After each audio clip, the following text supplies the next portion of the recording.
some of those folks exist on that end of the spectrum? Of course. But not some. I mean, some is, it's not some. That is the organizing logics around MAGA were white nationalism, were anti-blackness, were xenophobia. I mean, Make America Great Again, even as a title, even as a label, even as a framework, is about a certain kind of appeal to a certain kind of American narrative. Marc Lamont Hill had Cenk Uygur on to talk about what Cenk is up to.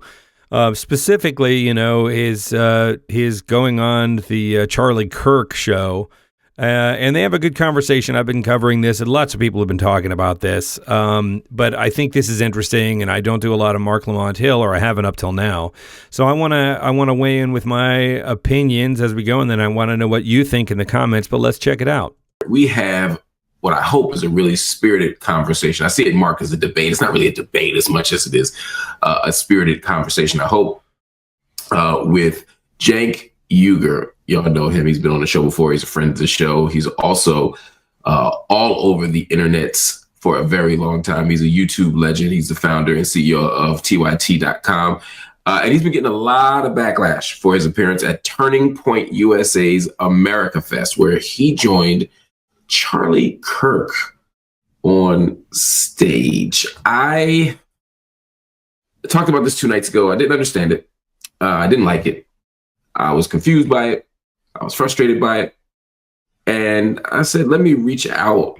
Let me reach out to my guy and see what he thinks about it. See if he can come on and have a conversation about it. And he did. And he's here. Before I bring him on really fast, I just want to show you all once again. And we showed this the other night. I'm going to show you all the clip. They got a lot of people just a bit confused. Here it is. What I mean by that is not a revolution against the Democratic Party or the left or the country, but a revolution against the establishment. So I knew you guys were for real in fighting against the establishment when I started going on right-wing shows and I would say something negative about Mitch McConnell. And when I did that in the past, what I would get back is, oh, no, Mitch McConnell's great. Pelosi's terrible, but Mitch McConnell's great. Let's do that here. What do you guys think of Mitch McConnell? All right. Fantastic. Yes, I love that. So look, for my left-wing friends that are watching out there, they just booed Mitch McConnell. That's a great thing, okay? And let's do one more. What do you guys think about Dick Cheney? My left-wing friends out there, we have been waiting for the right-wing populists to boo Mitch McConnell and Dick Cheney our whole lives. Take the win. Take the win. Now, what we need to do in the Democratic Party is we need to do likewise. We need to have a revolt against the Joe Bidens, the Kamala Harrises, and the Nancy Pelosi's.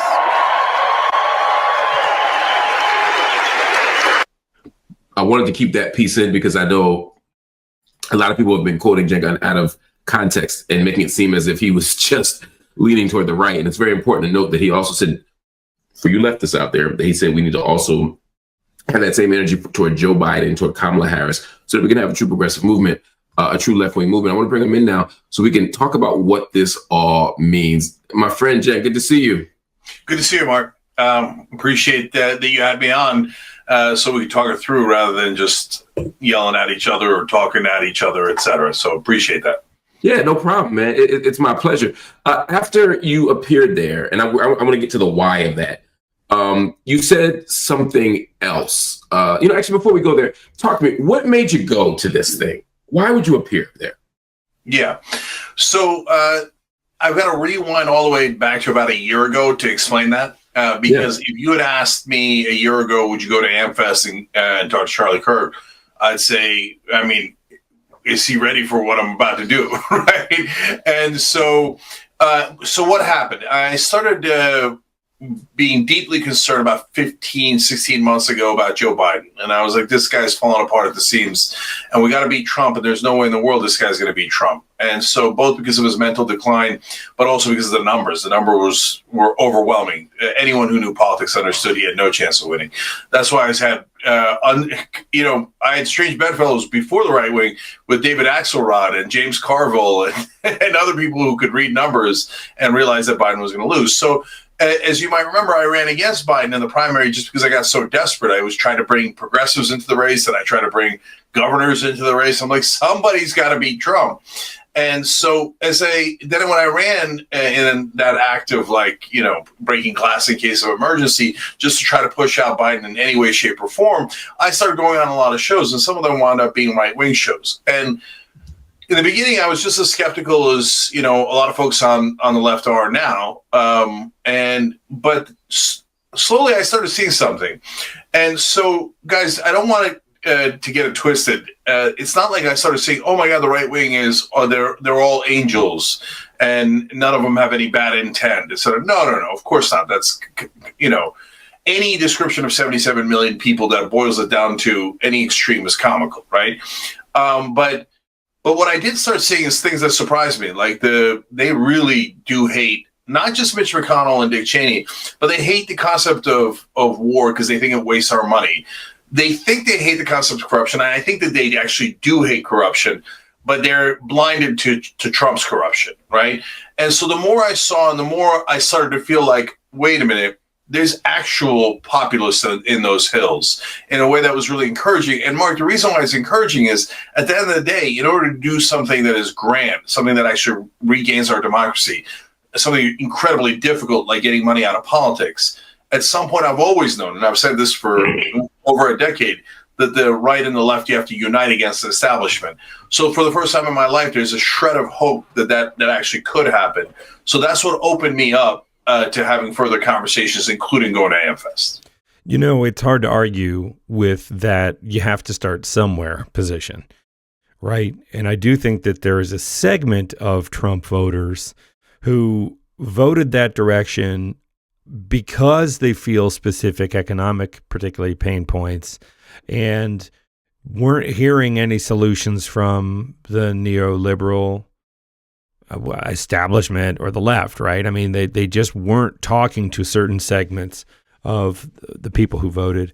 And the right, even though I personally feel like there is absolutely nothing behind the rhetoric from the right, was at least acknowledging some of those issues and, blaming immigrants or saying they're going to do tariffs, but they're going to say, we see you, we hear you, and we're going to fix it. It's BS, but they were acknowledging it. So, I think Cenk's right on the money, and that we have to start somewhere. The system is messed up, and if we're going to go about changing it, there needs to be a new coalition. But that's fairly surface. Let's listen to more. Okay, the other night here on the show on Night School, I sort of laid out what I thought was the best possible explanation. Because there are people who are saying you were a grifter, that you bought in, you've sold out, you got money to appear there, and you're drifting to the right. And I said that I respect you enough and care enough about your importance to this movement to give you the benefit of the doubt. And the benefit of the doubt means I can just say he's wrong, right? He's made a bad choice without assuming bad character, without assuming bad faith. I just think you might be making a bad choice, and I do. And so that's part of what I wanted to sort of get at, because that argument you laid out to me is the best case scenario, right? Is that you believe that there's a shred of possibility that the right, or at least the people assembled in that event, are so fed up with the establishment that they're willing to align with those of us on the left who are fed up with the establishment, and that we can tear this thing down and produce something new. I'm baffled as to why you think that's the case. But let's start with the booing, because I think that's a good example of what I'm talking about. You sort of pointed to the Mitch McConnell boos, which I'm always a fan of, and the Dick Cheney boos as evidence that, look, they're done. But that crowd there, I would argue, that crowd wasn't booing Dick Cheney and Mitch McConnell because they represented any particular political vision or because they were part of the establishment. They booed them because they're Trump cult members. And Trump has issues with them. If those people, if Dick Cheney stands up and says, "I'm endorsing Donald Trump," that whole crowd erupts in his favor. So to me, that's not even about a political move against the establishment. It's just good old fashioned cult behavior. Yeah, no, I disagree. So let me break it down. First of all, I appreciate you not assuming bad intent. Apparently, that's a rarity online. Very rare. Yeah, and so no. For what it's worth, I've never felt in my gut that Cenk is some sort of turncoat. I mean, if somebody showed me a video that showed that he was suddenly accepting Russian money or oligarchic money in the U.S., that's different. Maybe. You know, I've been taking him at his word that he sees a way forward here. I just, like Marc Lamont Hill just said, it doesn't make any sense to me. Two is, just to be clear with everybody, I did not get paid for that. So I know that there's all these conspiracy theories out there, but no, I don't get paid for any of this. And if it's, and then you, by the way, there's two conspiracy theories, or theories, let's put it that way. One is that I'm doing it for the money, and the other is that, oh, that's it, the Young Turks is going down. Well, you can't have both, right? Either we're going down and we're going to make less money, or we're grifting for the money. So pick one. But no, it has nothing to do with money. So now to the substance of that question, Mark. So look, I think you guys are wrong. So on the one hand, I get it, Mark. So the fact that Trump is against McConnell and Cheney, is that relevant? Of course it's relevant, right? It didn't come out of nowhere. But are they? So look, there's three layers within the right-wing movement. And this is true on the left side too. It's really a hierarchy, right? There's the voters at the bottom, right? And then there's the media figures and politicians in the middle. And then there's the very top leadership, right? So, and that hierarchy also has a hierarchy of trust, in my opinion, which is that you trust the voters the most and the leaders the least, right? And for a lot of people, mainstream media would say the opposite: trust the voters the least and the leaders the most. I totally disagree. I'm a populist. I think that's nonsense. I think the leadership on both sides are deeply corrupt and have, personal incentive for that corruption, whereas the voters are just real people, right? So, and MAGA voters are honest to a fault. I mean, they're not hiding their opinion at all, right? And they will say things to you that'll rock your world, right? And but if you...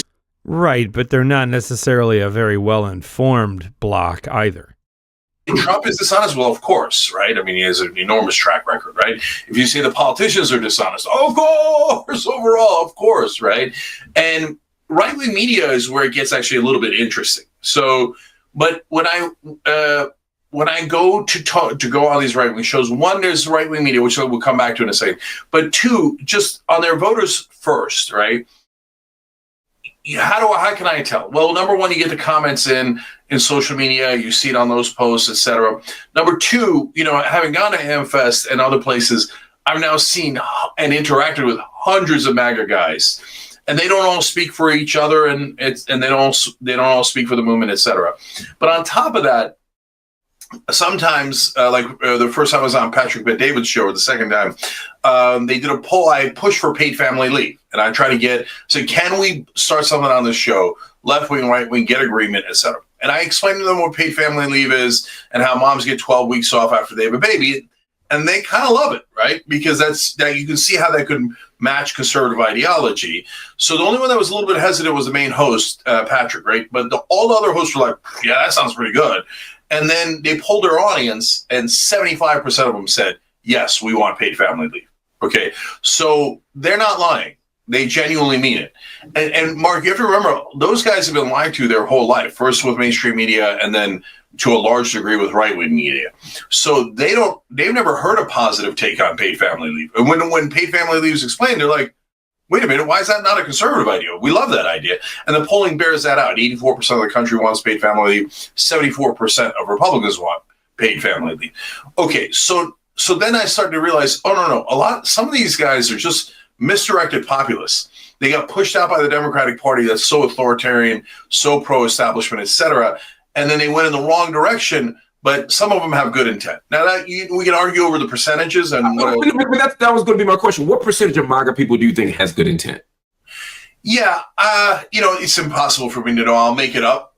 in terms of like the lost tribe of populists, I might be. I mean, you're going to be surprised at the number, but I think that might be as high as 15% in the right wing. Okay, like.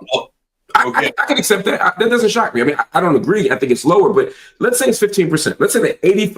That still means that 85%. No. Hold on, Mark. Sorry. Let me be clear. When you say, so I was going to clarify further. There's 50, whatever the number is, 50% or so are the old school MAGA that you know, right, and you're familiar with. Like, so Trump says it.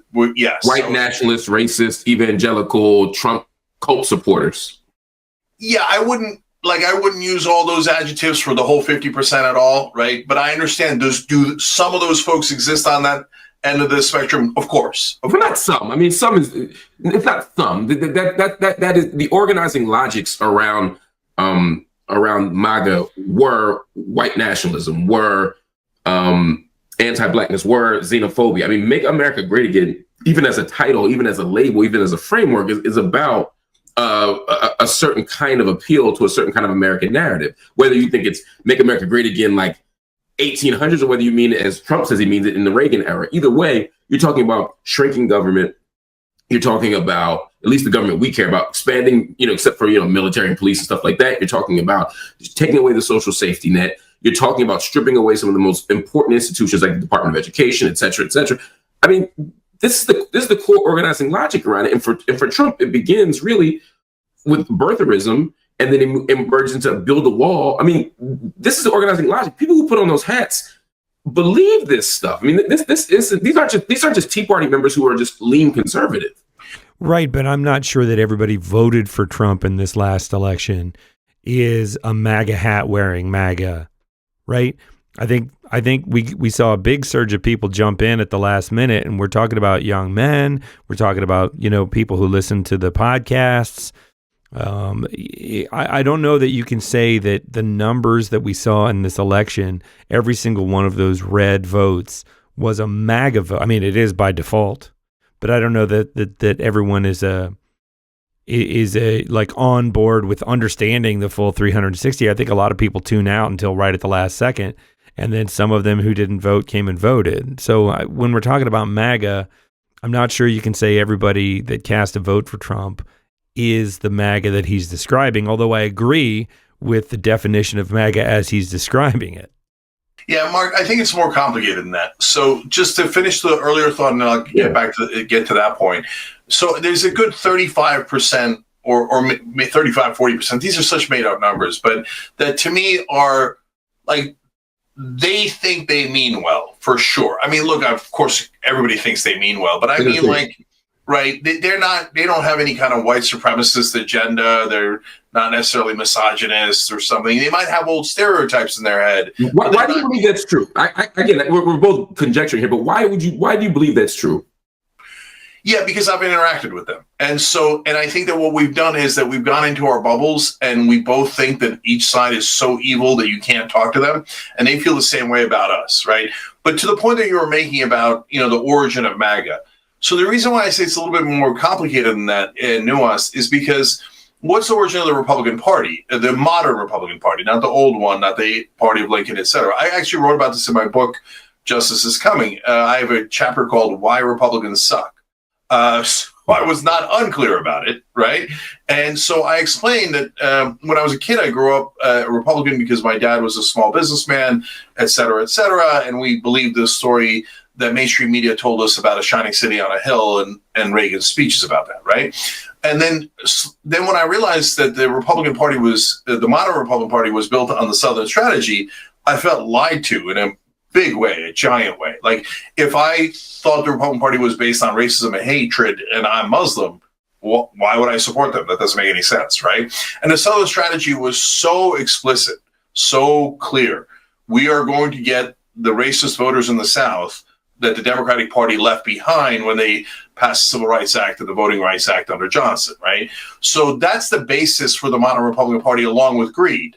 And so I'm super clear on that. So MAGA is not, the origin you're talking about, 2016, is not that different than what that party was anyway, right? So, agreed. Yeah, so I get that, but these days, like that still remains. But if you talk to those people, they don't think that they're racist or sexist at all, right? And so I know that most racists don't, though. Yeah. So look, I've seen guys who say, "No, I'm not racist. I had a black person in the house the other day, and I even let him use the bathroom." Exactly. Like, oh, that's so like that way of thinking is so racist, and you don't know it, brother, right? So like, I got it, right? But now there's a whole heap of people that were just pushed out by the Democratic Party. They hate the establishment. Democrat became more established.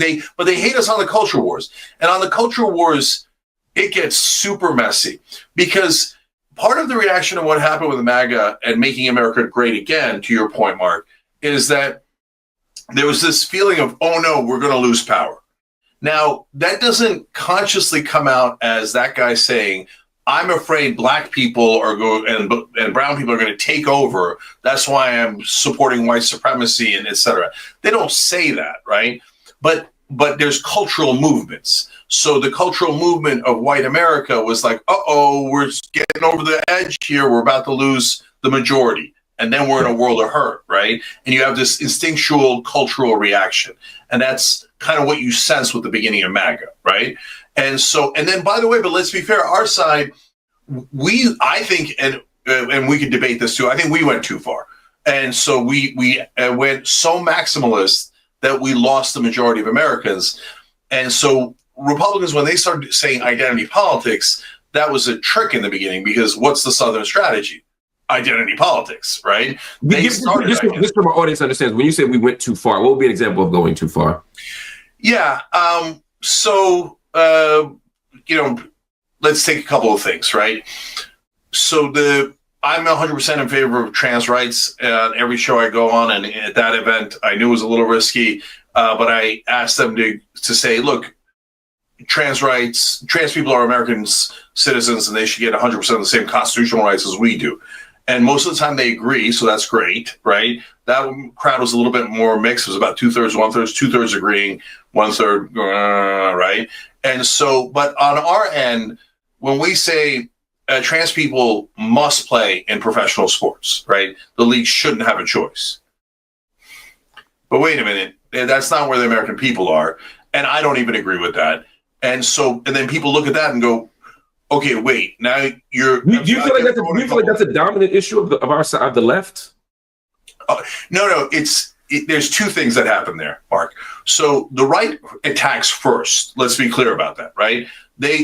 Trans people are minding their business. Now maybe culturally they're becoming more and more dominant. Our side is becoming more and more dominant, and it's starting to grate on the right wing, et cetera. But then the right wing passes laws, right, saying, "Hey, this against trans people, that against trans people." Right. Well, that's my point. Yeah, that's my point. It's like that's a right wing issue. That's a solution in search of a problem. The right started making up all these laws and rules and saying, "Oh my God," as if the left were as if that were a priority issue for the left.